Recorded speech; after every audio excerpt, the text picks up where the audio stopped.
Usually I do have good form when I work out, but my back muscle just decided, you know what, I'm gonna give out right now. Hey guys, welcome to my daily vlogs. Please subscribe. What's up, Mabuhay Squad? How are you doing? Did you sleep well? Guys, throwing around my weapon here. It's a brand new day. It is a Tuesday today. And going for a walk. Why? Because, well, you might have noticed this cane. So yesterday I mentioned just offhand that I kind of slightly injured my back while working out. And I've had this quote-unquote injury before, maybe 3 times before. So I'm very familiar with it. Don't worry, it's not the spine. It's definitely the muscle. But I didn't want to elaborate on it in yesterday's vlog because I didn't want you guys to worry. I know my mom watches every vlog, so I didn't want my mom worrying because you guys are always so caring. But yeah, so the past 2 days have been pretty intense. So let me just backtrack. So I was working out and I think I had bad form. So I was okay walking home, took some Instagram photos with Ed Mark, everything was okay. And then you saw in yesterday's vlog, we were having like a cousin gathering and I was sitting down and all of a sudden I couldn't get up, like I couldn't stand. And I'm like, oh no, I've hurt my back. I know this feeling, it's happened before. Usually I do have good form when I work out, but I don't know, it's just, I guess I didn't have bad form. And so my back muscle just decided, you know what, I'm gonna give out right now. So I couldn't move, I had to take certain painkillers. RJ had to help me get up and like totally like take me to the bedroom to sleep, help me get into bed. I had to pee in a bottle. I had to pee like 2 times in a bottle. I pee often because I drink lots of water. And I had to pee in like a container. Guys, it was crazy. Like I couldn't really move. It hurt to move. So that continued also yesterday. Went to the farm. I thought I was okay sitting down at the Mabuhay van. But after the ride, I tried to get up and it hurt again. I couldn't move. So yeah, it's been tough. Don was nice enough to lend me his cane. Don, our contractor. And yeah, so as an update, I feel better. At least I can walk without the cane. I actually don't need the cane right now, but just holding it just in case. Back's a little stiff. Muscles are getting stronger. I'm trying to really, I'm trying to rest, but also make it strong because we were reading and that if you have a back injury, you should strengthen the muscles around the spine. Not sure if they call it a slip disc. I don't think it's a slip disc, guys, don't worry. I looked up on that. Sometimes if it's a slip disc, you need operation. Hell no! OMG. So as you can tell, I was scared yesterday. And I'm like, RJ, what if this is serious? Like, what if this isn't like the past, you know, times that I've done this to my back? And that it won't improve. So, you know, I was going through all these scary situations in my head. You know me, I always try to think positive. I'm like, nah, this will be fine. But I'm like, what if it isn't? And then I started to consider, OMG, like, I can't even sit down for long periods. How am I gonna edit videos? How am I gonna film for ANTSCANADA? What if I have to be in a wheelchair, you know, for the rest of my life or with crutches? And then I'm like, RJ, will you leave me? If I'm not able to pee on my own and like bathe myself or go to the bathroom, you know what I mean? Will you help me? And I just started thinking of all these crazy situations, guys. Like, will I enjoy our Mabuhay Squad farmhouse if, you know, I'm unable to walk on my own? And then I started like completely spiraling into this like what if world, right? And I realized that, you know, something can happen at any time and it can completely change your life. So yeah, that I was kind of going through a little episode yesterday, but I'm not worried today. I mean, I'm okay. I can walk. And my back is getting better slowly. Sadly, I'll have to take a break from the gym for at least a week. But yeah, so that's what's been going on over the past 2 days. I've been like having is that called an existential crisis, or like imagining what life would be like not being able to walk properly and how that would change things. But anyways, I am gonna have my back looked at by a professional soon, so don't worry guys, don't worry about me. I'm okay, like I'm fully walking. Just want to like keep active, just lightly, nothing too crazy, but keep active while my back is healing. So in other news, speaking of healing, Sahara today is having an operation. She's going to be spayed. Yes, so RJ took Sahara, our over 1-year-old dog, to the vet. She's gonna be spayed.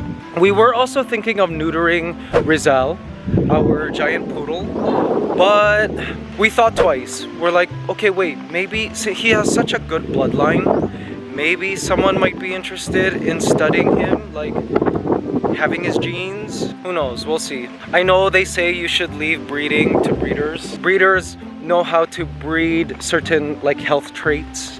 You know, healthy individuals breed out unfavorable features from their stock. But you know, here in the Philippines, certain bloodlines are really valuable, and I'm not saying that because I'm thinking, oh, we're gonna make tons of money by selling puppies of Rizal. No, but it's just it's kind of a sad waste that all this trouble had been gone through by the breeder Mario, our friend, to import, you know, their female from, where was she from? I think she was from Russia. And the bloodline of the dad, Logan, all the way from Korea and Japan, and not use Rizal to, you know, pass on his genes. So more people here in the Philippines can have giant poodles if they want. We are eventually going to neuter him. I don't know, this is just something that's in our brain. We want to hold back first before neutering Rizal, because he is such a sweet puppy. He's healthy, and he's friendly, and yeah, we'll see. RJ has already expressed that, you know, if Rizal were to have puppies, right, and usually the deal is you split the puppies with the mom, with the owners of the mom. We'll probably be giving ours away to like RJ's family in Pangasinan. I'm sure they would appreciate a giant poodle, and to friends, you know what I mean? We probably would end up giving the puppies to our loved ones or special someone as gifts, for those who would want and are prepared to care for a standard poodle or giant poodle. I would have loved to mate Sahara. I think she would have made an awesome mom. But RJ says, no, he says he can't take to see Sahara suffer and in pain. I'm like, RJ, dogs are just, they're built for this. I'm sure like she'll be okay. I'm sure the pain isn't like long lasting. But whatever, yeah, we're happy with spaying our animals, sterilizing them. It will also help for health-wise and extend the life of Sahara, because if you don't spay your dogs and you don't mate them, that increases their chance of getting like things like ovarian cancer, etc., etc. So yeah, we're happy to neuter and spay our animals. Plus, just in case Sahara were to like escape, like for sure she would like mate with, and if she was fertile, she might mate with, you know, a street dog, an Aspen, an Ascal, and we don't want to add to that population problem. So yeah, that's another reason to help not contribute to the growing street dog, feral dog population here in the Philippines. Guys, so here's our home, right? And right next door, well, first of all, we've got papaya trees and malunggay trees, moringa, also known as moringa, a mango tree right there. But look at this, guys. This is a palm tree. I believe it's called foxtail. Wanna definitely plant some around our Mabuhay Squad farmhouse. But look at this. So for those of you that started following this channel back when we had Ligaya, our African gray parrot, you guys probably know this. This here is palm fruit. It makes awesome bird food. There are certain species of palm tree where the fruit is not good for the birds, like it's toxic, I think. It's got poison, but this species of palm tree is allowed. So for those of you who have birds, you know this palm fruit, oops, and inside there's a nut. Guys, parrots go crazy for this. And it's expensive in the US. Like to have fresh palm fruit and palm nuts like sent to your home, it's expensive. You parrot owners know. But it just grows like freely here. Isn't that great? I can't wait, Mabuhay Squad, to get birds when we move to the Mabuhay Squad farmhouse and to just simply harvest wild, essentially organic palm fruit for the birds. It would be awesome. If Ligaya were still alive and living with us here in this house, she would love this and love eating it and picking at it and breaking open the nuts with her beak. I think this is really cool. Guys, look at that. See that bird? Oh, so those birds are everywhere here. I believe they call them tickling, the tickling bird. They're kind of like little road runners. They're mainly ground dwelling, and I see them running around.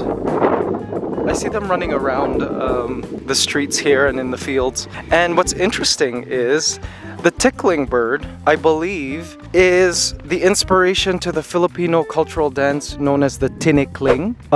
And the tinikling was a farmer dance invented to imitate these tickling birds evading the farmer's traps. So you know, like as they jump, the birds jump and escape the traps that the farmers set for them. That is apparently where the dance tinikling came from. So there's some interesting trivia for you. Oh, Sahara, are you okay? Guys, she's back and she's just recovering from the surgery. She doesn't have a proper C-collar, but it's coming. We have to order it online. But oh, poor Sahara. It's okay, don't worry. You'll be fine. Poor Sahara. Apparently the vet didn't have any collars that fit her particularly, so they had a temporary one, but she's gonna have a brand new, is it called a C collar or an L collar? I don't remember. Anyways, that comb that goes around their face, it'll be coming soon. All right, guys, let's see our positive affirmation for February the 1st. Ooh. First of all, let's read this. I appreciate the energy of love I experience in my relationships with others, all the while remembering that it is far more critical to practice self-love. Wow, more critical to practice self-love. As I learn to love myself more, I learn to love everyone more. Love flows through me and out into the world, and I watch as it returns to me tenfold. There you go, guys. See? Learn to love yourself. But first and foremost, if you want to love others. Here we go. So, positive affirmation for Tuesday, February the 1st. As I quiet down and focus on the beautiful things in my life, I open myself up to my own healing powers. There you go, guys. Hope you enjoyed today's positive affirmation. All right, guys. And speaking of healing, I'm gonna continue on my journey to heal my back. Oh my gosh, it's so bright outside. Now you might be wondering why I'm dressed like this. Well, we're about to head somewhere very special, Mabuhay Squad, taking you along. And it's going to be a meal with someone very special, Mabuhay Squad. Where we're going now is